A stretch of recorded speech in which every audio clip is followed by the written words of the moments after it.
તો ત્યાં મેં એમને મારા ઢીંચણના ને એના મેં એક્સરેઝ ને બધું બતાવ્યું. તો ત્યારે મને ખબર પડી કે એમાં પણ કંઈક સ્ટેજ હોય છે કે ફર્સ્ટ સ્ટેજ, સેકન્ડ સ્ટેજ, તમારું નીનું કેટલું બેન્ડ થયા છે, કઈ રીતનું આગળ તમને ટ્રીટમેન્ટ સારી રહેશે તમારા માટે. એટલે એમણે કીધું કે જો તમે થોડુંક હજી તમારી એક્સરસાઇઝ ને બધાની સાથે રિલેટ કરીને તમે આ ટ્રીટમેન્ટ કરશો તો તમને એમાં સક્સેસફુલ રહેશે અને તમને I can guarantee you more than 5 years or something.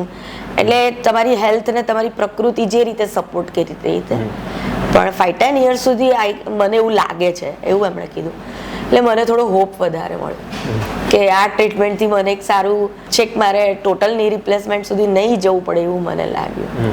એટલે મેં એવો નિર્ણય કર્યો કે મારે આ ટ્રીટમેન્ટ કરાવી છે અને વિધિન અ વીક અમે એપોઇન્ટમેન્ટ લઈ લીધી કે હવે આપણે એઝ ફાસ્ટ એઝ પોસિબલ કરી જ નાખીએ.